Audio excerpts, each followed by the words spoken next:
Hey Jim, could you fill up this pot over here when you get a chance? Yes, I do have time for another one.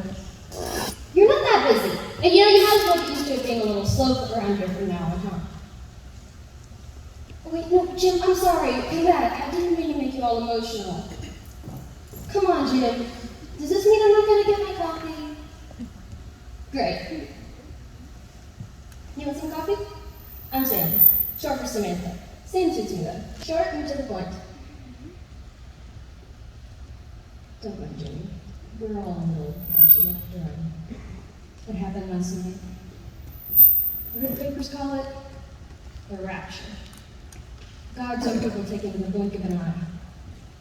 And that's all everyone ever talked about at work today. Where were you when it happened? When did you first notice? Who did you lose? I didn't lose anybody. Nobody close, at least. A few people I worked with, some relatives I haven't heard from in years, and my next door neighbors, the McBrides. They're gone. But hey, my husband and boys are still here. I don't know if that's a good thing. All right, I'll admit, it's probably my fault I'm still here. I know. Hindsight's 2020. I've heard it all day. But you know who I really feel sorry for are the people who knew what to do, and they didn't do it. They had it right in their hands, you know? I mean, I heard today that all it took was one prayer. Yes, God, I do. And ta-da! Free ticket to the big sky country or wherever they all went. What a day.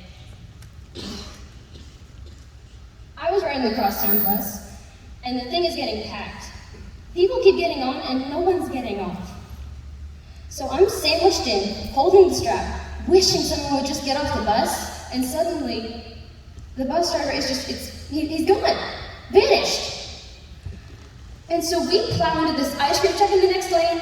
Needless to say, the driver wasn't in good humor, but he was okay. I turned around to see if everyone else on the bus was okay, and I noticed there are empty seats now. Not a lot, mind you, but most of the people standing up were sitting down now, and everyone was quiet. And then you hear this woman's voice. Oh, Jesus, not now, not like this. See, she just lost her sister who was sitting next to her. And she explained to us the reality of what had just happened. Of course, not everyone believed her. One guy said he was an atheist, another one claimed he was a Christian. They both said that they didn't think the world would start to end this way. Funny, they finally agreed on something. I got to thinking about my neighbors, the McBrides. I knew they'd be gone. I used to go out to get my newspaper every Sunday morning, and I'd see the McBrides all dressed up, carrying their Bibles, and getting into a white van with a sticker that said, "Catch the Spirit at First Church." I'd wave, "Hi, Betty." She'd wave. They'd be off.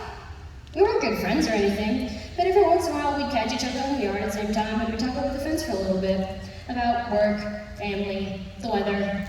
No big deal. Anyway, we were waiting by the bus, and we were listening to missing persons reports. God, I hope I didn't hear my husband's name. But suddenly, this car, it just roars past us doing 90 miles an hour, and it crashes into an retaining wall. Somebody yelled, "Hey, another driver missing in action!" But when we got up there, the driver was still behind the wheel. He'd done it deliberately, with his wife and 3 teenagers. None of them survived. It all started sinking in. There was no hope, nothing we could do. My husband and boys got home about the same time the bus dropped me off, and we just stood in the driveway holding one another. After a while, we walked over to the McBride's house. The TV was on, but it had been making dinner. The hand mixer was on the floor, scuffing at the linoleum. I picked it up and I turned it off. Jeff, my 14-year-old, went outside and turned off a lawnmower that was idling in the middle of the half-cut yard. I put away the milk and I wiped up the mashed potatoes from the counters. And it was then that I noticed this scroll-like paper. In a childish scroll, it read, "I am the resurrection and the life. Everyone who believes in me will live, even if they die. And everyone who lives and believes in me will never die." And I thought, oh, so that was how that was supposed to work. And as I stood in that empty house, there was nobody I hated more than Betty McBride. I hated that she was gone and that I was still here. I hated what she knew and she didn't tell me. I wanted to see her by that fence one last time. I wanted to say, hey Betty, why didn't you tell me? Why didn't you tell me that all I had to do was call on him and he'd be there for me? Because you should hear people calling for him now, Betty! Would it have killed you to take 1 minute to tell me your little secret? I was on the other side of the fence, just on the other side of the fence. It was just me. Not an ex-murderer, not a thief. Me. A good person with a good family. Why couldn't you tell me? What harm would it have done? The worst I could have said was no thanks.